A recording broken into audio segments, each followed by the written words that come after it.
ایک اللہ کی عبادت کے لیے پیدا کیا. پیدا کرنے کا مقصد اللہ کی عبادت، پیدا کرنے کا مقصد اللہ کو ایک ماننا، پیدا کرنے کا مقصد اللہ کی توحید.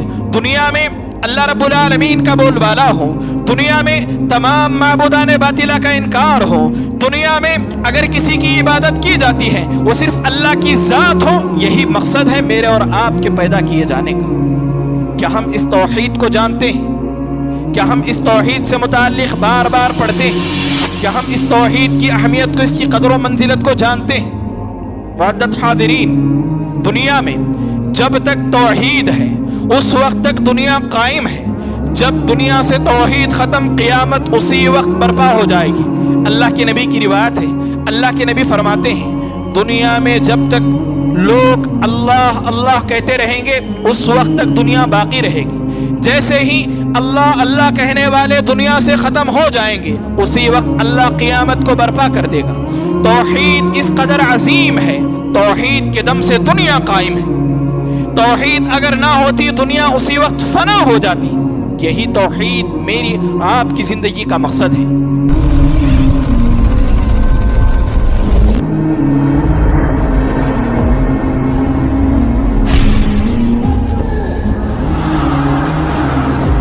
اللہ تبارک و تعالی نے دنیا میں ایک ذرہ بھی پیدا کیا ہے تو اللہ نے اس کو بامقصد پیدا کیا. دنیا میں کسی بھی شے کا وجود ایسا نہیں ہے کہ اس کی دنیا میں ضرورت نہیں تھی اور اللہ نے اس کو ایسے ہی پیدا کر دیا. دنیا میں ایک کنکر بھی ایسا نہیں ہے جو بغیر مقصد کے دنیا میں وجود میں آ گیا ہو. تو اللہ رب العالمین نے دنیا کی ہر ایک چیز کو بامقصد پیدا کیا اور اس کا ایک مقصد ہے. اور ان تمام مخلوقات میں اللہ تبارک و تعالی نے انسان کو اشرف المخلوقات بنایا اور دنیا کی ہر چیز اللہ نے پیدا کی اس انسان کے لیے. تو یہ کیسے ممکن ہے کہ اللہ انسان کو بغیر مقصد کے ایسے ہی پیدا کر دے؟ یقیناً اللہ نے انسان کو پیدا کیا ہے ایک عظیم مقصد کے تحت. دنیا میں اسی انسان کی، اسی قوم کی، انہی افراد کی حیثیت ہے، مقام ہے، مرتبہ ہے جو مقصد سے جڑ کر کے رہتے ہیں. اللہ نے جس مقصد کے لیے پیدا کیا اس مقصد کو یاد رکھ کر کے اس مقصد کے تحت جیتے ہیں. ایسے ہی لوگوں کی دنیا میں بھی قدر ہے، اللہ کے پاس بھی قدر ہے اور معاشرے میں بھی قدر ہے. اب ایک انسان اس مقصد کو بھلا دے، اس مقصد سے اس کا کوئی لینا دینا نہیں، اس کی شب و روز ایسی ہوں کہ اللہ نے جس مقصد کے لیے اسے پیدا کیا اس مقصد سے اور اس کا کوئی تعلق ہی نہیں، تو ایسے انسان کی زندگی سے بھی اللہ کو کوئی فرق نہیں پڑتا. ایک انسان ہے جو اپنے بیوی بچوں کو، والدین کو چھوڑ کر کے باہر کسی ملک گیا ہے کمانے کے لیے. اب وہ وہاں کماتا کس لیے ہے؟ تاکہ میں پیسے اپنے گھر والوں کو بھیج سکوں. اب وہ انسان اس ملک کو جانے کے بعد اپنے بیوی بچوں کو، والدین کو بھلا دے. اب وہ جیے مرے اس کے والدین کو، اس کے بیوی بچوں کو کوئی فرق پڑے گا؟ فرق نہیں پڑے گا، اس لیے کہ وہ وہاں پر ایک مقصد کے تحت گیا تھا. اگر وہ مقصد کے لیے جیتا کماتا تو والدین، بیوی، بچے سب خوش رہتے. وہ وہاں گیا، مقصد کو بھلا دیا، اب وہ جیے یا مرے کوئی فرق نہیں پڑتا. ٹھیک اسی طرح اللہ نے جو مقصد ہمیں دیا اس مقصد کے لیے جیتے ہیں تو ہم اللہ کے پاس کامیاب ہیں. اگر میں اور آپ اس مقصد کو بھلاتے ہیں، ہم یہاں کھائیں پیئیں مر کر کے چلے جائیں، ہماری زندگی کا اللہ کے پاس کوئی مول نہیں. قرآن مجید میں اللہ رب العالمین نے ایک آیت مبارکہ میں فرمایا لَهُمْ قُلُوبٌ لَا يَفْقَهُونَ بِهَا وَلَهُمْ أَعْيُنٌ لَا يُبْصِرُونَ بِهَا وَلَهُمْ آذَانٌ لَا يَسْمَعُونَ بِهَا. انسان ایسے ہیں کہ ہم نے انہیں دل دیا لیکن وہ اس دل سے سمجھتے نہیں. ہم نے انہیں آنکھیں دی لیکن اس آنکھ سے وہ بصیرت کا کام نہیں لیتے. ہم نے انہیں کان دیے لیکن ان کانوں سے وہ سنتے نہیں. ایسے لوگ کیا ہیں؟ اولئک کالانعام، جانور ہیں. بل ہم اضل، یا جانوروں سے بھی گئے گزرے. اس آیت مبارکہ میں اللہ تبارک و تعالی نے ان لوگوں کو جو دل رکھنے کے باوجود سمجھتے نہیں، کان آنکھ رکھنے کے باوجود حق نظر آتا ہے قبول کرتے نہیں. ایسے لوگ اللہ کی نظر میں قرآن کی اس آیت کے مطابق جانور ہیں یا اس سے بھی بدتر ہیں. ایک اور روایت ملاحظہ فرمائیں. ان دو میں آپ مقابلہ کر کے دیکھیے مقصد سے جڑا انسان اللہ کے پاس کتنا عظیم ہے, مقصد کو چھوڑا ہوا انسان اللہ کے پاس کس قدر دلیل ہے. اللہ کے نبی صلی اللہ علیہ وسلم کی روایت مرفوعاً موقوفاً دونوں طرح سے آئی ہے. حضرت ابن عمر رضی اللہ عنہ فرماتے ہیں اللہ کے نبی کعبۃ اللہ کا طواف کر رہے تھے. آپ کعبۃ اللہ کا طواف کرتے ہوئے کعبۃ اللہ کو دیکھتے ہیں. کعبۃ اللہ کو دیکھ کر کے آپ فرماتے ہیں ما اعظمکی و اعظم حرمتکی, اے کعبۃ اللہ تیری عظمت کا, تیری فضیلت کا, تیرے مرتبے کا, تیری حرمت کا کیا کہنا, تو کتنا عظیم ہے.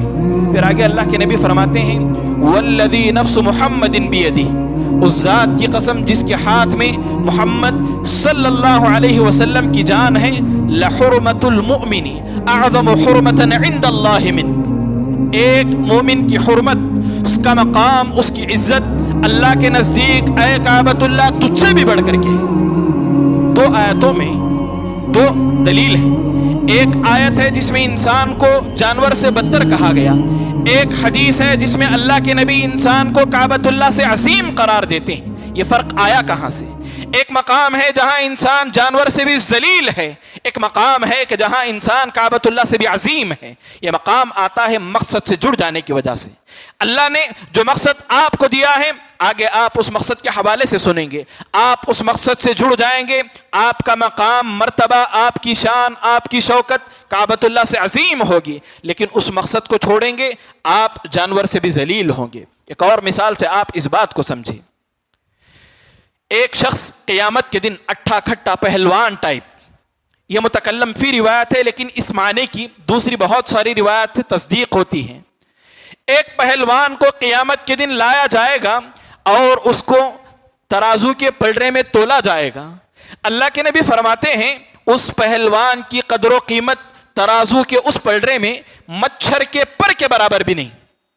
پہلوان ہے, اٹھا کھٹا ہے, جس کو دیکھ کر کے لوگ رشک کرتے ہیں کاش اس کی طرح ہمارا جسم, ہماری باڈی ہوتی.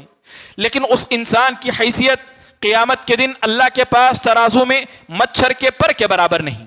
ایک اور روایت آپ ملاحظہ فرمائیں, بالکل صحیح روایت ہے. اللہ کے نبی اور صحابہ موجود ہیں. حضرت ابن مسعود رضی اللہ عنہ کھجور کے تنے پر ہیں, کھجور کے تنے پر آپ چڑھے ہوئے ہیں, کچھ کام کر رہے ہیں. اتنے میں تیزی سے ہوا چلتی ہے. صحابہ رضوان اللہ علیہم اجمعین حضرت ابن مسعود رضی اللہ عنہ کو دیکھ کر کے ہنس پڑتے ہیں. اللہ کے نبی صحابہ سے پوچھتے ہیں تم کیوں ہنستے ہو؟ صحابہ خاموش رہتے ہیں. دوبارہ پوچھنے پر صحابہ کہتے ہیں رضی اللہ عنہم اجمعین, اے اللہ کے نبی ابن مسعود یہاں پر ٹہرے ہیں, کھجور کے درخت پر چڑھے ہوئے ہیں, زور سے ہوا چلی, ان کے پیروں سے, ان کی ٹانگوں سے ان کا تہبند ہٹ گیا اور ان کی باریک پتلی پتلی پنڈلیاں دیکھ کر کے ہمیں ہنسی آ گئی. باریک پنڈلیاں ہیں جنہیں دیکھ کر کے صحابہ ہنس پڑے. اللہ کے نبی صلی اللہ علیہ وسلم نے صحابہ سے کہا تم ان باریک پتلی پتلی پنڈلیوں کو دیکھ کر کے ہنستے ہو, یاد رکھو کل قیامت کے دن یہ باریک پتلی پتلی پنڈلیاں احد پہاڑ سے زیادہ وزنی ہوں گی. آج کے اندازے کے مطابق احد پہاڑ تقریباً 10 سے 15 کلومیٹر کی دوری پر پھیلا ہوا ہے. دو باریک باریک پنڈلیاں اللہ کے نزدیک 10-15 کلومیٹر لمبے پہاڑ سے بھی زیادہ وزنی ہوں گی. دو روایتیں آپ نے سنی.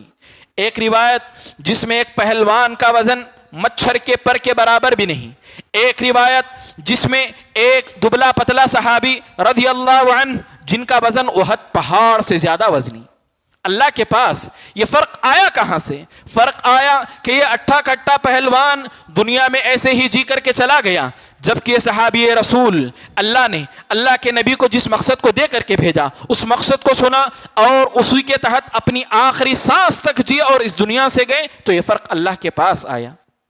یہ دو مثالیں مجھے اور آپ کو سمجھنے کے لیے کافی ہیں کہ مقصد سے جڑا انسان اللہ کے پاس کیسے عظیم بنتا ہے اور مقصد سے دور انسان, مقصد کو بھلایا ہوا انسان اللہ کے نزدیک کیسے ہلکا اور جانور سے زیادہ بدتر بنتا ہے. اب آتے ہیں ہمارے موضوع کی طرف. وہ مقصد کیا ہے جس مقصد کے تحت اللہ نے مجھے اور آپ کو پیدا کیا؟ میں نے جو آیت پڑھی اس آیت مبارکہ میں اللہ نے میرے اور آپ کے اس مقصد کو واضح کرتے ہوئے فرمایا وَمَا خَلَقْتُ الْجِنَّ وَالْإِنسَ إِلَّا لِيَعْبُدُونَ، ہم نے جنوں اور انسانوں کو اس کی اپنی عبادت کے لیے پیدا کیا. جنوں اور انسانوں کو ہم نے اپنی عبادت کے لیے پیدا کیا. لیعبدون کی تفسیر ابن عباس رضی اللہ عنہ فرماتے ہیں لیوحدون، ہم نے جنوں اور انسانوں کو اپنی توحید کے لیے، اپنی وحدانیت کے لیے، ایک اللہ کی عبادت کے لیے پیدا کیا. پیدا کرنے کا مقصد اللہ کی عبادت، پیدا کرنے کا مقصد اللہ کو ایک ماننا، پیدا کرنے کا مقصد اللہ کی توحید. دنیا میں اللہ رب العالمین کا بول بالا ہو، دنیا میں تمام معبودان باطلہ کا انکار ہو، دنیا میں اگر کسی کی عبادت کی جاتی ہے وہ صرف اللہ کی ذات ہو. یہی مقصد ہے میرے اور آپ کے پیدا کیے جانے کا. کیا ہم اس توحید کو جانتے ہیں؟ کیا ہم اس توحید سے متعلق بار بار پڑھتے ہیں؟ کیا ہم اس توحید کی اہمیت کو، اس کی قدر و منزلت کو جانتے ہیں؟ وعدت حاضرین، دنیا میں جب تک توحید ہے اس وقت تک دنیا قائم ہے. جب دنیا سے توحید ختم، قیامت اسی وقت برپا ہو جائے گی. اللہ کے نبی کی روایت ہے، اللہ کے نبی فرماتے ہیں دنیا میں جب تک لوگ اللہ اللہ کہتے رہیں گے اس وقت تک دنیا باقی رہے گی. جیسے ہی اللہ اللہ کہنے والے دنیا سے ختم ہو جائیں گے اسی وقت اللہ قیامت کو برپا کر دے گا. توحید اس قدر عظیم ہے، توحید کے دم سے دنیا قائم ہے. توحید اگر نہ ہوتی دنیا اسی وقت فنا ہو جاتی. یہی توحید میری اور آپ کی زندگی کا مقصد ہے. اللہ نے جتنے بھی انبیاء کو بھیجا، رضوان رضی علیہ الصلاۃ والسلام، جتنے بھی انبیاء، ان انبیاء کی آپ شریعتوں کو پڑھیں. شریعت میں ایک چیز آدم علیہ الصلاۃ والسلام سے لے کر اللہ کے نبی صلی اللہ علیہ وسلم تک کامن رہی. شریعت کے بعض مسائل ایک شریعت میں الگ، دوسری شریعت میں الگ رہے، لیکن ایک چیز جو تمام شریعتوں میں برابر رہی وہ یہی توحید تھی. قرآن مجید میں اللہ رب العالمین نے فرمایا وَلَقَدْ بَعَثْنَا، ہم نے بھیجا رسولوں کو اور آپ کو بھی. ان کی صرف ایک ہی پکار تھی ان اعبدوا اللہ واجتنبوا الطاغوت، یہ کہ وہ اللہ رب العالمین کی عبادت کریں، اللہ کو ایک مانیں اور تمام معبودان باطلہ کا انکار کریں. تمام انبیاء اللہ رب العالمین کے یہاں سب سے عظیم، ان کا ایک ایک عمل رہتی دنیا تک کے لیے ہدایت ہے. اللہ انبیاء علیہ الصلاۃ والسلام کو بہت ہی اہمیت کا حامل بنا کر کے بھیجتا ہے. ایسے اہمیت کے حامل اشخاص آدم علیہ السلام سے لے کر اللہ کے نبی تک ایک چیز جو سب شریعتوں میں کامن رہی وہ اللہ کی توحید تھی. سوچئے اللہ اس توحید کو بار بار پڑھانے کے لیے کیسے انتظام کیا اور کیسے انبیاء کا سلسلہ جاری کیا. بعض چیزیں مختلف رہیں لیکن توحید تمام شریعتوں میں ہمیشہ برقرار رہی اور اسی پر نجات کا دار و مدار رہا. آپ دیکھیں اللہ رب العالمین اسی توحید کی اہمیت کو بتانے کے لیے اللہ کے نبی صلی اللہ علیہ وسلم کو مخاطب کرتا ہے اور اللہ کے نبی صلی اللہ علیہ وسلم کو فرماتا ہے ہم نے آپ کی جانب وحی کی اور آپ سے پہلوں کی جانب بھی وحی کی کہ ایک اللہ کو مانیں، ایک اللہ کو پکاریں، اس کے علاوہ کسی کی عبادت نہ کریں. اور اگر آپ ایک اللہ کو چھوڑ کر کے کسی اور کی عبادت کرتے ہیں یا اللہ کے ساتھ کسی کو شریک کرتے ہیں تو اللہ کے نبی کو خطاب کر کے فرماتا ہے لئن اشرکت لیحبطن عملک، اے اللہ کے نبی آپ بھی اگر شرک کریں گے آپ کے سارے اعمال تباہ و برباد ہو جائیں گے. سورۃ الانعام میں اللہ نے 18 انبیاء کا ذکر کیا. 18 انبیاء کا ذکر کیا. 18 انبیاء کا ذکر کرنے کے بعد اللہ فرماتا ہے ان کے باپ دادا، ان کی آنے والی ذریت اور ان کے بھائی بھی، انبیاء، ان کی ذریت، ان کے بھائی، ان کے آب و اجداد لو اشرکوا، شرک کریں گے تو ان کے سارے اعمال برباد ہو جائیں گے. علماء ان آیتوں کو بیان کرنے کے بعد لکھتے ہیں غور کریں انبیاء کی زندگی میں کیسے کیسے اعمال ہوں گے، کیسے ان کی زندگی اللہ کی فرما برداری سے لبریز ہوگی، کیسے ان کا مقام، کیسے ان کی شان. لیکن اس کے باوجود اللہ ان انبیاء کو خطاب کر کے ان کے ذریعے امت کو پیغام دیتا ہے انبیاء جیسی زندگی بھی گزار کر اگر تم شرک کرتے ہو تو تمہارے ان تمام اعمال کا اللہ کے پاس کوئی مول نہیں. ایک بندہ اللہ کے پاس انتقال کر کے جاتا ہے اور اس کے نامہ اعمال میں یہ بات ہے کہ اس نے 100 یتیم بچیوں کی شادی کی. اس کے نامہ اعمال میں ہے کئی یتیم خانے وہ چلایا کرتا تھا. اس کے نام اعمال میں ہے مہینہ بھر اپنی پوری زندگی ہر مہینہ کئی ایک بیواؤں کی خدمت کیا کرتا تھا. اور ایک شخص ہے جو غریب ہے، فقیر ہے، محتاج ہے، لیکن زندگی بھر اس نے نہ تو یتیموں کی شادیاں کروائی، نہ بیواؤں کی خبر گیری کی، اور نہ ہی اس نے مال و دولت کو لٹایا، لیکن وہ توحید پر تھا. دونوں مر کر اللہ کے پاس چلے گئے. اللہ رب العالمین یہ شخص جو اتنا مالدار تھا، اتنا خدمت خلق کیا، اس کے تمام اعمال کو اس کے منہ پر مار دے گا، اس لیے کہ اس کے پاس توحید نہیں.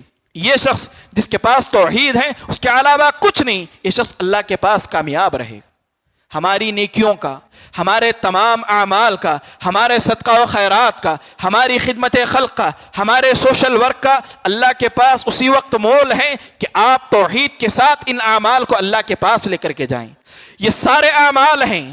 دنیا میں آپ ہر ایک کی مدد کے لیے دوڑتے ہیں، لیکن آپ کی زندگی توحید سے خالی ہے. آپ کا یہ دوڑنا آپ کو فائدہ نہیں دے گا. اسی لیے توحید کو ہمیشہ پڑھیں، پڑھائیں، اپنے بچوں کو، اپنی بیویوں کو، اپنے ماتحتوں کو، اپنے رشتہ داروں کو، اپنے دوستوں احباب کو توحید کی تعلیم دیں. توحید کسے کہتے ہیں؟ کسی کو پوچھ لیں تو توحید کا معنی تک بعض لوگوں کو نہیں معلوم ہوتا ہے. توحید کہتے ہیں اللہ رب العالمین کے لیے افراد اللہ تعالی بما یستحق. اللہ رب العالمین کو اس کا جو حق ہے، اس حق کو اللہ ہی کے لیے ثابت کرنا، یہ توحید ہے. اللہ کا جو حق ہے، اللہ کے اس حق کو صرف اللہ کے لیے ثابت کرنا، یہ توحید ہے. اب اللہ کے کیا کیا حق ہیں؟ بہت طویل ہے. علماء نے بات کو سمجھنے کے لیے، آسانی کے لیے بتائے ہیں. 3 باتوں میں اگر انسان اللہ کو ایک مانتا ہے، اس نے اللہ کی توحید کا اقرار کیا، وہ اللہ کی توحید پر جیا اور وہ اللہ کی توحید پر مرا. وہ 3 باتیں کیا ہیں؟ توحید ربوبیت، توحید الوہیت اور توحید اسماء و صفات. توحید ربوبیت، اللہ رب العالمین کے تمام افعال، جو کچھ بھی اللہ کے افعال ہیں، ان تمام افعال میں اللہ کو ایک ماننا. اللہ کے کتنے کام ہیں؟ اللہ کے بہت زیادہ کام ہیں، لیکن 3 کام اگر اللہ کے لیے ثابت کریں تو دوسرے تمام اعمال اللہ کے انہی 3 کاموں سے ریلیٹڈ ہیں، تعلق رکھتے ہیں. توحید ربوبیت 3 کاموں کو، 3 باتوں کو اللہ کے لیے ثابت کرنے کا نام ہے. اللہ کو خالق ماننا، اللہ کو مالک ماننا، اللہ کو مدبر ماننا. اگر یہ 3 باتیں کوئی اللہ کے لیے ثابت کرتا ہے تو اس نے اللہ کی ربوبیت کا اقرار کر لیا. اللہ خالق ہے، اللہ رب العالمین پیدا کرنے والا ہے. کیا دنیا میں اللہ کے علاوہ کسی کو پیدا کرنے کا حق ہے؟ دنیا میں اللہ کے علاوہ اللہ رب العالمین نے پیدا کرنے کا حق کسی کو نہیں دیا. نہ کسی ولی کو، نہ کسی پیر کو، نہ کسی نبی کو، نہ کسی ولی کو، نہ کسی صحابی کو. اللہ نے پیدائش کا اختیار اپنے علاوہ کسی کو نہیں دیا. اللہ قرآن میں کہتا ہے اللہ خالق کل شیء، اللہ ہر چیز کا پیدا کرنے والا ہے. اللہ ہر چیز کا پیدا کرنے والا ہے. دنیا کے لوگ کہتے ہیں سائنٹسٹ بھی تو پیدا کرتے ہیں، روبوٹ بناتے ہیں، انسان سے زیادہ کام کرتا ہے، یہ بھی تو پیدا کرتے ہیں. خالق کہتے ہیں عدم سے وجود میں لانا، ایک چیز تھی ہی نہیں اس کو وجود میں لانا. سائنٹسٹ کیا کرتے ہیں؟ اللہ کی بنائی ہوئی چیزوں کو چھان پٹک کر کے جوڑ کر کے ایک چیز بناتے ہیں. مثلا لوہے سے وہ ایروپلین بناتے ہیں. اگر لوہا نہیں ہوتا تو بنا پاتے؟ لوہے کو پیدا کرنے والا کون ہے؟ اللہ رب العالمین ہے. پیدا کرنے کا اختیار صرف اللہ کو ہے.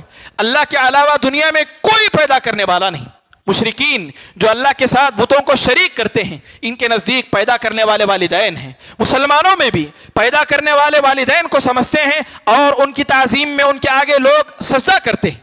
سجدہ اللہ کا حق ہے. اگر آپ اپنے والدین کو سجدہ کرتے ہیں تو گویا آپ یہ سمجھ رہے ہیں کہ انہیں بھی اللہ رب العالمین نے یہ اختیار دیا ہے چونکہ انہوں نے آپ کو پیدا کیا. کیا والدین پیدا کر سکتے ہیں؟ والدین پیدا نہیں کر سکتے. اگر پیدا کرنے کا اختیار اللہ والدین کو دیتا تو دنیا میں کوئی کالا پیدا نہیں ہوتا، دنیا میں کوئی لنگڑا لولا پیدا نہیں ہوتا، دنیا میں کوئی عیبدار پیدا نہیں ہوتا. کون والدین چاہتے ہیں کہ ان کا بچہ کالا پیدا ہو؟ کون والدین چاہتے ہیں کہ ان کا بچہ عیبدار پیدا ہو؟ پیدا کرنے کا اختیار صرف اللہ کے پاس. اللہ بسا اوقات شادی کے فوراً بعد اولاد دیتا ہے، بسا اوقات 10-12 سال بعد اولاد دیتا ہے، بسا اوقات اللہ آزمائش میں رکھ کر بغیر اولاد کے اپنے پاس بلا لیتا ہے. لوگ جو عقیدتاً توحید والے ہوتے ہیں لیکن اس آزمائش سے ہار کر کے غیر اللہ کے در پر جا کر کے اولاد طلب کرتے ہیں، وہ جو کچھ نسخے بتاتا ہے وہ نسخے توحید سے ٹکرائیں انہیں پرواہ نہیں، لیکن عمل کرنے لگتے ہیں تاکہ اولاد مل جائے۔ یاد رکھیں پیدا کرنا اللہ کا حق ہے۔ اگر آپ اس نیت سے کسی پیر، کسی درگاہ، کسی مزار کے پاس جاتے ہیں تو آپ نے اللہ کی اس صفت میں غیر اللہ کو شریک کر دیا۔ اگر آپ کی موت اس پر ہو گئی تو آپ ہمیشہ ہمیشہ جہنم ٹھہرے۔ تو پیدا کرنے کا اختیار صرف اللہ کے پاس ہے، اللہ کے علاوہ کوئی پیدا نہیں کر سکتا۔ پہلی بات ربوبیت، اللہ کو خالق ماننا۔ دوسری بات اللہ کو مالک ماننا۔ مالک کون ہے؟ مالک صرف اللہ تبارک و تعالی ہے۔ سورۃ الفاتحہ 5 وقت جو ہم نماز پڑھتے ہیں، ہر رکعت میں ہم پڑھتے ہیں مالک یوم الدین۔ یوم الدین کا مالک اللہ ہے۔ دنیا میں بھی ہر چیز کا مالک اللہ تبارک و تعالی ہے۔ ہماری ایک ایک سانس کا مالک اللہ ہے۔ ہماری ایک ایک حرکت اللہ رب العالمین کے اذن سے ہوتی ہے۔ ہمارا جو کچھ پایا ہوا ہے، دولت، شہرت، سب کچھ، یہ اللہ رب العالمین اس کا مالک ہے۔ اللہ رب العالمین نے اللہ کے نبی سے کہا قل من بیدہ ملکوت کل شیء، اے اللہ کے نبی کہہ دیجئے کون ہے جو ہر چیز کا مالک ہے۔ ایک اور موقع پر اللہ نے کہا قل اللہم، اے اللہ کے نبی آپ کہہ دیجئے اللہ رب العالمین ہی مالک ہے۔ ایک اور موقع پر اللہ رب العالمین قیامت کے دن کہتا ہے لمن الملک اليوم، بادشاہت آج کے دن کس کے لیے ہے؟ اللہ بار بار کہتا ہے ملکیت صرف اللہ کی۔ لوگ اللہ کے نبی کو بھی مالک مانتے ہیں، اپنے پیروں، باباؤں، ولیوں کو بھی مالک مانتے ہیں۔ ہم ان کی فضیلتوں کا اقرار کرتے ہیں، ہم ان کے رتبے کا بھی اقرار کرتے ہیں۔ انہوں نے جو گناہوں سے بچ کر کے زندگی گزاری یقیناً اس کی قدر ہے، لیکن اللہ نے نبی کو مالک نہیں بنایا۔ اللہ نے پیروں، باباؤں، مزاروں میں مدفون اشخاص کو مالک نہیں بنایا۔ مالک اگر کوئی ہے تو صرف اللہ کی ذات ہے۔ لوگ دعویٰ کر سکتے ہیں میں بھی تو مالک ہوں، میرے پاس بنگلے ہیں، میرے پاس گاڑیاں ہیں، میرے پاس میری سواری ہے، میرے پاس میرے کپڑے ہیں، میرے پاس میرا فون ہے، میں ان چیزوں کا مالک ہوں۔ تو ہم کہیں گے یہ ملکیت عارضی ہے۔ آپ جب سے زندہ ہیں تب سے آپ اس کے مالک ہیں۔ آپ سے پہلے اس کا مالک کوئی اور تھا، آپ مر جائیں گے، آپ کے بعد اس کا مالک کوئی اور بن جائے گا۔ اللہ کی ملکیت، اللہ کی بادشاہت ایسی ہے ہمیشہ سے وہ اللہ کی ہے اور قیامت تک وہ اللہ کی رہے گی۔ بس اوقات انسان سب سے محبوب چیز اسے اس کا بنگلہ، اس کی گاڑی، اس کی سواری اسے سب سے عزیز ہے، لیکن حالات میں ایسے پریشان ہوتا ہے، ایسے مجبور ہوتا ہے، نہ چاہتے ہوئے بھی اس چیز کو اسے بیچنا پڑتا ہے۔ اگر انسان حقیقی مالک ہوتا، جس ملکیت پر وہ اتراتا ہے غریبوں کو خاطر میں نہیں لاتا، اللہ کے سامنے آ کر کے جھکتا نہیں، جس ملکیت کے بلبوتے پر وہ اپنے آپ کو طاقتور سمجھتا ہے، اللہ حالات ایسے بناتا ہے نہ چاہتے ہوئے بھی وہ چیز اس کی ملکیت سے نکل جاتی ہے، اور اللہ یہ بتاتا ہے حقیقی مالک اگر کوئی ہے تو وہ اللہ کی ذات ہے۔ اللہ رب العالمین ہے حقیقی مالک۔ دنیا میں ایک انسان ایسے ہی جی کر کے چلا گیا، میں مالک ہوں، میرے سے زیادہ طاقتور کون ہے، میں رتبے والا ہوں، میرے پاس ہر چیز ہے۔ یہاں اللہ اس سے انتقام نہ بھی لے، مر کر کے چلا گیا، اللہ نے اسے یہاں مہلت دے بھی دی۔ کل قیامت کے دن ایسے جابروں سے، ایسے متکبرین سے، ایسے اکڑنے والوں سے اللہ کہے گا لمن الملک اليوم، بتاؤ آج کس کی بادشاہت ہے؟ دنیا میں تو اتراتے تھے، اللہ پھر کہے گا ان لوگوں کو ڈراتے ہوئے للہ الواحد القہار، ایک اللہ کی جو اکیلا ہے، زبردست غالب آنے والا ہے۔ انسان کو اپنی حالت پر غور کرنا چاہیے، انسان کو اپنی حالت پر غور کرنا چاہیے۔ آج اللہ رب العالمین کی ملکیت کا اقرار نہیں کرتا اور اپنی طاقت پر اتراتا ہے، کل قیامت کے دن وہ کیسے پیدا ہوگا؟ اللہ کے نبی فرماتے ہیں حفاتن عوراتن غرلا، کپڑے نہیں ہوں گے، پیر میں چپل نہیں ہوں گے، بغیر ختنہ کے ننگا انسان اللہ کے پاس اٹھایا جائے گا۔ وہاں اگر کوئی چیز آپ کو بچا سکتی ہے تو آج ملکیت اللہ کے لیے ثابت کر کے جیو۔ اللہ نے کچھ دیا بھی ہے تو اللہ کا محتاج بن کر کے جیو، وہاں اللہ آپ کو کامیاب کرے گا۔ مالک صرف اللہ ہے۔ اگر کوئی یہ عقیدہ رکھتا ہے اللہ کے نبی بھی مالک ہیں، پریشانیاں، مصیبتیں، تکلیفیں دور کرتے ہیں، اللہ کے نبی بھی ہمیں عطا کرتے ہیں، اللہ کے نبی کو بھی اللہ نے اختیار دیا ہے، تو یاد رکھیں یہ عقیدہ بھی غلط ہے۔ اللہ نے اللہ کے نبی جو دنیا کے سب سے افضل انسان افضل الانبیاء ہیں، افضل البشر ہیں، آپ حبیب اللہ ہیں، آپ خلیل اللہ ہیں، آپ شافی کوثر ہیں، لیکن اس کے باوجود اللہ رب العالمین نے آپ کو بھی مالک نہیں بنایا۔ قرآن میں اللہ نے اللہ کے نبی کی زبانی کہلوایا، اے اللہ کے نبی آپ کہہ دیجئے قُلْ لَا أَمْلِكُ لِنَفْسِي نَفْعًا وَلَا ضَرًّا، اے اللہ کے نبی آپ کہہ دیجئے کہ آپ اپنے نفس کے بھی مالک نہیں ہیں، آپ اپنے نفس کے نفع و نقصان کے مالک نہیں ہیں۔ اللہ کے نبی خود چاہتے کہ نفع اٹھا لیں، چاہتے کہ نقصان سے بچ جائیں، یہ بھی اللہ کے نبی کے اختیار میں نہیں تھا۔ اللہ ہی جب چاہے نقصان پہنچاتا، جب چاہے اللہ آپ کو فائدہ پہنچاتا۔ جنگ احد کو دیکھیں آپ، جنگ احد میں اللہ کے نبی صلی اللہ علیہ وسلم جنگی لباس پہن کر کے جنگ میں حاضر ہیں، ایسے میں اللہ کے نبی کا سر زخمی ہوتا ہے، اللہ کے نبی صلی اللہ علیہ وسلم کا چہرہ زخمی ہوتا ہے، آپ کے سامنے کے دانت گر جاتے ہیں، اللہ کے نبی خود جنگ میں شریک ہیں اور آپ کے ساتھ آپ کے 70 صحابہ شہید ہو جاتے ہیں۔ غور کریں، جو لوگ عقیدہ رکھتے ہیں اللہ کے نبی تکلیفوں سے بچانے والے، اللہ کے نبی ہمیں نوازنے والے، اگر اللہ کے نبی کو اللہ یہ اختیار دیا ہوتا کیا نبی زخمی ہوتے؟ نبی خود جنگ میں شریک ہیں، اس کے باوجود 70 صحابہ شہید ہو گئے، اللہ کے نبی نہیں بچا سکے۔ کیوں؟ جان لینے والا، دینے والا، کسی کو بھلائی پہنچانے والا، نقصان سے بچانے والا کون مالک ہے؟ صرف اللہ مالک۔ قبروں سے جا کر کے لوگ مانگتے ہیں، پوچھتے ہیں، ارے یاد رکھو حضرت عائشہ رضی اللہ عنہا اللہ کے نبی کے انتقال کے بعد کئی سال زندہ رہیں، اور آپ کہاں رہتی تھی؟ آپ جس حجرے میں رہتی تھی وہاں اللہ کے نبی صلی اللہ علیہ وسلم کی قبر تھی۔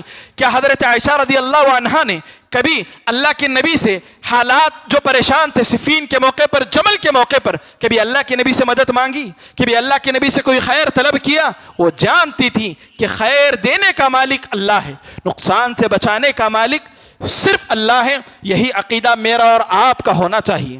تو ربوبیت، اللہ کو مالک ماننا، ہر چیز کی ملکیت، ہر چیز کا اختیار صرف اللہ کے پاس ہے۔ تیسری چیز مدبر، پلاننگ کرنے والا، دنیا چلانے والا، سورج کو نکالنا، سورج کو ڈبونا، بارش کب آئے گا، کون انسان کب جیے گا، کب مرے گا، کیا کمائے گا، اس کا حادثہ ہوگا یا نہیں ہوگا، کس کا نکاح کہاں ہوگا، یہ سارے معاملات کی ترتیب دینے والا اللہ رب العالمین ہے۔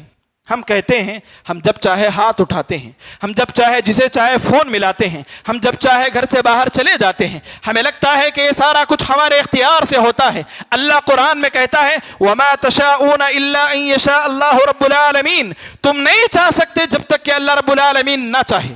ہمیں لگتا ہے کہ یہ ہمارے اختیار سے ہو رہا ہے، جبکہ یہ سارا کچھ کرنے والی ذات کون ہے؟ اللہ کی ذات ہے۔ لوگ یہ سمجھتے ہیں کہ فلاں ڈاکٹر کے پاس جائیں گے، دوائی لیں گے، وہ ہمیں شفا دے دے گا۔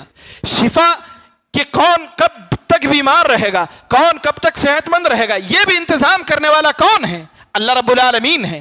دو آدمی ہیں، دونوں کو بخار ہوا ہے، دونوں ایک ڈاکٹر کے پاس جاتے ہیں، دونوں اس سے دوائی لیتے ہیں، وہ دونوں کو ایک ہی انجیکشن لگاتا ہے، ایک ہی طرح کی دوائیاں دیتا ہے، دونوں واپس آتے ہیں، ایک شخص اگلے ہی دن صحت مند ہو جاتا ہے، ایک شخص 1 مہینے بعد صحت مند ہوتا ہے۔ اب اگر شفا دینے والا یا کون کب شفا پائے گا، کون کب بیمار رہے گا، یہ ڈاکٹر وغیرہ کرنے والے ہوتے تو ہونا یہ چاہیے تھا کہ دونوں اگلے ہی دن صحت یاب ہو جاتے۔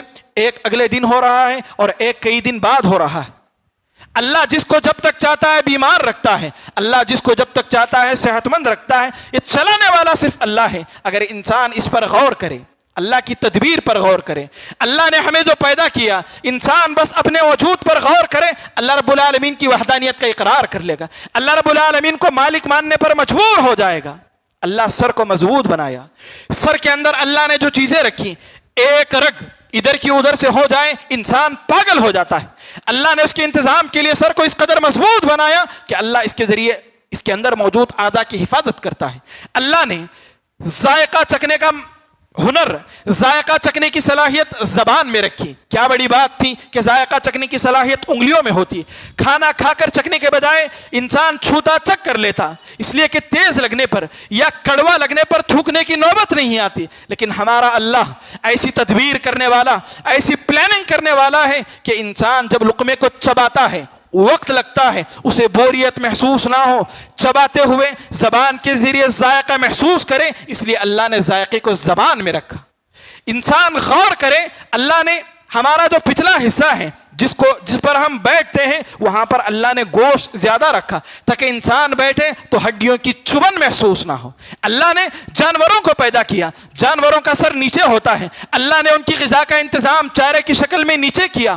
ایسی تدبیر کرتا ہے ہمارا مالک, ایسی تدبیر کرتا ہے اللہ. لیکن لوگ سمجھتے ہیں فلاں پیر بھی سارا کچھ ہمیں نوازتے ہیں, سارا کچھ انتظام چلاتے ہیں, پریشانیوں سے مصیبتوں سے بچا لیتے ہیں. یاد رکھیں, پیروں کے متعلق, مزار میں مدفون اشخاص سے متعلق ہم ان کی فضیلت کا انکار نہیں کرتے, ہم ان کی کرامت کا انکار نہیں کرتے, لیکن اس ایک کرامت کو بنیاد بنا کر, اس ایک فضیلت کو بنیاد بنا کر اللہ کے حقوق جو تم ان کو دیتے ہو یہ چیز غلط ہے.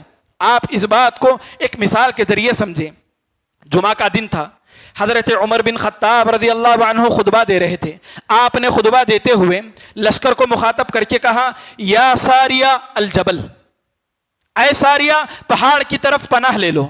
آپ خطبہ دے رہے ہیں, نہ وہاں کوئی جنگ ہو رہی ہے نہ کوئی بات ہے. حضرت عمر رضی اللہ عنہ ایک لشکر کو بھیجے تھے, وہ لشکر گیا تھا جنگ لڑنے کے لیے, وہاں پر دشمن مسلمانوں پر غالب آ رہا تھا. اللہ نے اس منظر کو حضرت عمر رضی اللہ عنہ کو دکھلایا. حضرت عمر رضی اللہ عنہ نے دیکھا کہ وہ دشمن غالب آنے والا ہے, اگر مسلمان پہاڑ کے جانب چلے جائیں دشمن سے بچ جائیں گے, یہیں ٹھہر کر کے حضرت عمر رضی اللہ عنہ نے یا ساریہ الجبل کہا, اے ساریہ جو سپہ سالار تھے مسلمانوں کے, پہاڑ کی طرف پناہ لے لو. مسلمان پہاڑ کی طرف چلے گئے اور اس جنگ میں ہارنے سے, ناکام ہونے سے بچ گئے, کامیاب ہو گئے. واپس مدینہ آئے صحابہ, بات معلوم ہوئی کہ ہم جنگ میں اس طرح کے حالات پیش آئے تھے, ہارنے کے قریب تھے. حضرت عمر رضی اللہ عنہ نے کی آواز ہم نے سنی کہ پہاڑ کی طرف پناہ لے لو, ہم پہاڑ کی طرف چلے گئے تو ایسے ہوا کہ ہم جنگ جیت گئے, ہارنے سے بچ گئے. یہ حضرت عمر رضی اللہ عنہ کی کرامت تھی. اس موقع پر مسلمانوں کو پریشانیوں سے, مصیبت سے نکالنے کے لیے اللہ رب العالمین نے یہ منظر آپ کو دکھایا. اللہ کے لیے کوئی بڑی بات نہیں, اللہ کے لیے یہ کوئی بڑی بات نہیں. کیا اس بات کو بنیاد بنا کر ایک شخص, میں اور آپ یہ دعویٰ کریں کہ حضرت عمر مدینہ میں رہتے ہوئے دنیا کا سب کچھ دیکھ لیتے تھے, کون کیا کر رہا ہے, کون کہاں جا رہا ہے, جنگ کیسے ہو رہی ہے, سب دیکھ لیتے تھے حضرت عمر. اگر یہ معنی ہم ثابت کریں تو ہم صحیح کر رہے ہیں یا غلط کر رہے ہیں؟ ہم غلط کر رہے ہیں. کیوں؟ اس لیے کہ سخت گرمی میں حضرت عمر بن خطاب رضی اللہ عنہ اپنے ایک غلام کو لے کر کے مدینہ میں باہر نکلتے ہیں, مدینہ میں باہر نکلتے ہیں. آپ کو باہر جاتا دیکھ کر غلام کہتا ہے, آپ اتنی تیز دھوپ میں باہر کہاں نکلے؟ حضرت عمر بن خطاب رضی اللہ عنہ کہتے ہیں, بیت المال کا ایک اونٹ گم ہو گیا ہے, اس کی تلاش میں نکلا ہوں, اس لیے کہ اگر وہ ضائع ہو گیا اللہ مجھ سے کل قیامت کے دن سوال کرے گا. غور کریں, آپ یہاں ٹہرتے ہیں, جنگ کا منظر دکھ جاتا ہے, ایک اونٹ مدینے میں گم ہو گیا. حضرت عمر بن خطاب رضی اللہ عنہ کو علم نہیں. ایک کرامت ہوئی جس پر ہم ایمان لاتے ہیں, کرامت حق ہے, لیکن اس ایک کرامت کو بنیاد بنا کر اللہ کے سارے حقوق ہم انہیں نہیں دے دیتے, اس لیے کہ خود انہیں پتا نہیں کہ ایک اونٹ کہاں پر ہے. حالات ایسے تھے کہ اللہ نے ایک کرامت دکھائی تھی. ایسے ہی آج بسا اوقات ولیوں سے, بزرگوں سے ایک آدھ کرامت ہوتی ہے, لیکن اس ایک کرامت کو بنیاد بنا کر اللہ کا سارا حق لوگ انہیں دے دیتے ہیں. اور جب ہم روکتے ہیں تو کہتے ہیں کہ جب انہوں نے یہ کیا, جب انہوں نے اتنی بڑی کرامت دکھائی تو اتنا چھوٹا کام ان سے نہیں ہو سکتا. ہم کہیں گے حضرت عمر رضی اللہ عنہ لشکر کو ہارنے سے بچا لیے, ایک اونٹ کہاں ہے انہیں علم نہیں. غور کرنے والی بات ہے. تو معزز حاضرین, توحید ربوبیت 3 باتوں کا نام ہے. اللہ کو خالق ماننا, اللہ کو مالک ماننا, اور اللہ کو مدبر, دنیا چلانے والا ماننا. دوسری قسم ہے توحید کی, توحید اسماء و صفات. اللہ کے جتنے بھی صفات ہیں, اللہ کے جتنے بھی نام ہیں, ان تمام ناموں کو, ان تمام صفات کو اللہ کے ساتھ, معنوں کے ساتھ ثابت کرنا. اللہ کے لیے ان ناموں کو معنوں کے ساتھ ثابت کرنا, ان میں رتی برابر تحریف نہیں کرنا, ان میں رتی برابر تشبیہ نہیں دینا, اور نہ ہی ان ناموں کو معنوں سے خالی قرار دینا. اللہ نے قرآن مجید میں فرمایا, لیس کمثلہ شیء, اللہ جیسی کوئی شے نہیں. وَهُوَ السَّمِيعُ الْعَلِيمُ، اللہ سننے والا ہے اور اللہ جاننے والا ہے۔ اللہ سننے والا بھی ہے اور اللہ تبارک و تعالی جاننے والا بھی ہے۔ اب میں بھی سنتا ہوں، آپ بھی سنتے ہیں، کیا ہمارا سننا اللہ کا سننا ایک جیسا ہے؟ نعوذ باللہ، ہرگز نہیں۔ ہمارا سننا اللہ نے جس لائق ہمیں بنایا ایسا ہے۔ اللہ کا سننا اللہ کی شان، اللہ کی منزلت، اللہ کا جلال جیسا ہے ویسے اللہ سنتا ہے۔ دنیا میں ایک طبقہ ہے، مسلمانوں ہی میں ایک طبقہ ہے جو اللہ کی ان صفات کا انکار کرتا ہے، اللہ کے سننے کا انکار کرتا ہے، یا پھر اللہ سنتا ہے تو کیسے سنتا ہے، کیا سنتا ہے، ہمیں کچھ پتا نہیں۔ گویا اللہ کے ناموں کا انکار اور اللہ کے صفات کا انکار کرتا ہے، ایسا شخص ہمیشہ ہمیشہ جہنم میں جائے گا، اس لیے کہ اس کا تعلق توحید سے ہے۔ اللہ کے ناموں کو ماننا اور اللہ کے صفات کو ماننا، اور ہمارے اور اللہ کے درمیان بس نام ایک جیسا ہے، سننا۔ ہم بھی سمیع سننے والے، اللہ بھی سننے والا ہے، لیکن اللہ کا سننا اللہ کے جلال کے مطابق، اللہ کی شان کے مطابق، ہمارا سننا اللہ نے جیسے ہمیں پیدا کیا اس کے مطابق۔ آپ ایک مثال کے ذریعے سمجھیے، آپ مجھے بلاتے ہیں، میں آپ کی آواز کو سنتا ہوں، آپ دور چلے جاتے ہیں، آواز چلا کر بلاتے ہیں، میں کان لگا کر کے سنوں گا، آپ کی آواز مجھے سنائی دے گی۔ آپ اور دور کہیں چلے جاتے ہیں، آپ مجھے پکاریں، نہ فون کے ذریعے نہ کچھ، کوئی واسطہ نہیں ہمارے درمیان، میں سن پاؤں گا آپ کی آواز؟ نہیں سن پاؤں گا۔ اور ایک وقت میں میں کتنے لوگوں کی بات سن پاؤں گا؟ ایک آدمی کی آواز میں سن پاؤں گا۔ لیکن اللہ کیسا ہے؟ اللہ کو آپ جہاں سے بھی بلائیں، اللہ رب العالمین بغیر واسطے کے سنتا ہے۔ اللہ رب العالمین دنیا کے جس کونے میں بھی اللہ کی حمد بیان کی جا رہی ہے، اللہ کی بڑائی بیان کی جا رہی ہے، دنیا کے جس کونے میں بھی بیٹھ کر بندہ رو کر اپنا مسئلہ اللہ کے سامنے رکھتا ہے، اللہ رب العالمین ساری دنیا کے لوگوں کے مسائل کو سنتا ہے، ان کی تسبیحات کو سنتا ہے، اور اللہ جواب بھی دیتا ہے، اور اللہ کے لیے ایسا کرنا کوئی بڑی بات نہیں۔ اللہ کی شان، اللہ کی قدرت ایسی ہے۔ اب اگر کوئی بندہ اللہ جیسے سنتا ہے، سب کی آواز کو ایک ساتھ اور بغیر کسی واسطے کے، یہی سننا کسی قبر والے کے لیے، کسی پیر کے لیے، کسی بابا کے لیے کہتا ہے، تو یہ اللہ کے ساتھ اسماء و صفات میں شرک ہے۔ اس حالت پر مرنے والا ہمیشہ ہمیشہ جہنم میں جائے گا۔ قبر کے پاس آپ جائزہ لیں، جو لوگ قبروں کو مانتے ہیں وہاں جاتے ہیں، آپ ان کا جائزہ لیں۔ ایک قبر ہے، اس میں مدفون ایک شخص ہے، اور اللہ کا فرمان ہے وَمَا أَنْتَ بِمُسْمِعٍ مَّن فِي الْقُبُورِ، قبر میں موجود شخص کو آپ نہیں سنا سکتے، لیکن قبر ایک ہے، اس کے اطراف کئی لوگ سجدہ کرتے ہیں، اور سب ایک ساتھ منت مانگتے ہیں، سب ایک ساتھ اپنا مسئلہ اسے سناتے ہیں، جبکہ سب کی بات کو ایک ساتھ سننا یہ کس کی صفت ہے؟ کس کی صفت ہے؟ یہ اللہ کی صفت ہے۔ اب اگر ہم یہ بات کسی قبر والے کے لیے ثابت کرتے ہیں تو یہ شرک ہے۔ اس حالت پر مرنے والا ہمیشہ ہمیشہ جہنم میں جائے گا، اور اللہ علیم ہے، اللہ جاننے والا ہے۔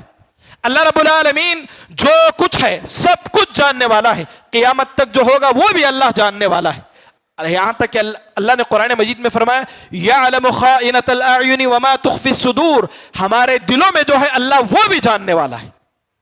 ہم جو ہمیں نظر آتا ہے، جو ہم پڑھتے ہیں، جو ہم دیکھتے ہیں، وہ جانتے ہیں، اور اس میں بھی ہمارے اندر ہزار کمیاں ہوتی ہیں، لیکن اللہ کا علم کامل ہے، اللہ کا علم کامل ہے، اس میں رتی برابر نقص نہیں، حتیٰ کہ اللہ ہمارے سینوں میں جو ہے وہ بھی جانتا ہے۔ اب اگر کوئی یہ بات ثابت کرے کسی انسان کے لیے فلاں پیر ہیں، وہ ایک نگاہ ڈالتے ہیں میرے دل کا حال معلوم کر لیتے ہیں، سرکار صلی اللہ علیہ وسلم ہمارے دلوں کا حال جانتے ہیں۔ یاد رکھیں، دلوں کا حال اللہ کی ذات کے علاوہ دنیا میں کوئی نہیں جانتا، ایسا علم صرف اللہ کے پاس ہے۔ اگر آپ دنیا میں کسی کو سینوں کا حال جاننے والا، ایک نگاہ ڈال کر کے سارے راز کو نکال لینے والا کسی قبر والے کو یا کسی پیر ولی کے لیے ثابت کرتے ہیں، تو یہ اللہ کا جو نام علیم ہے اس میں شرک ہے، اور ایسا کرنے سے انسان اسی حالت میں بغیر توبہ کے مر گیا، ہمیشہ ہمیشہ جہنم میں چلا جائے گا۔ یہ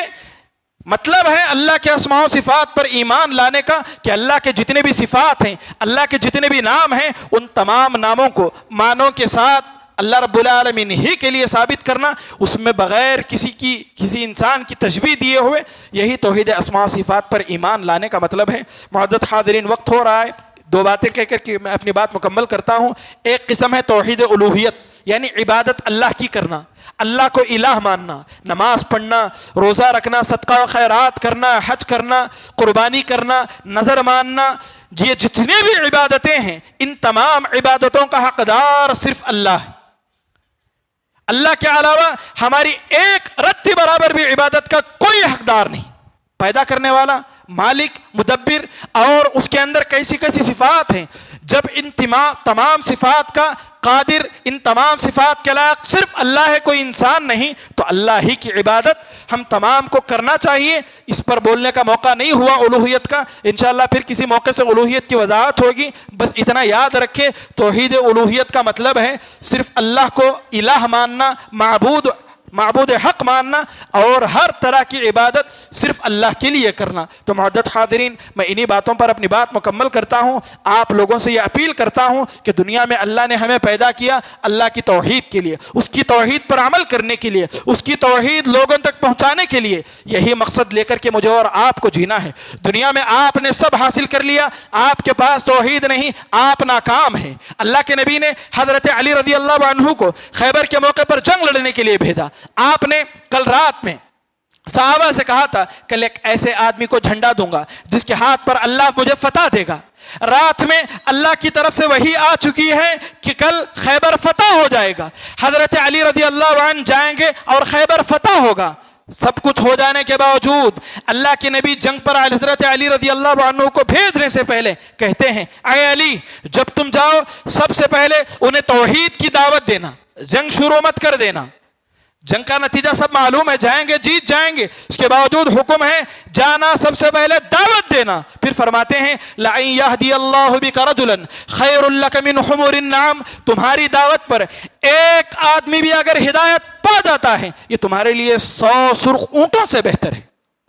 توحید اصل ہے، دعوت اصل ہے، اس کے بعد ساری چیزیں اللہ کے پاس اعتبار میں آتی ہیں۔ اسی لیے میرا آپ کا مرنا توحید کے لیے ہو، توحید پڑھنے پڑھانے اور اس پیغام کو عام کرنے کے لیے ہو۔ انشاءاللہ اس توحید کی برکت سے دنیا میں اور آخرت میں اللہ کے پاس ہم ہر چیز پا جائیں گے۔ اللہ ہم تمام کو آخری سانس تک موحد رکھیں اور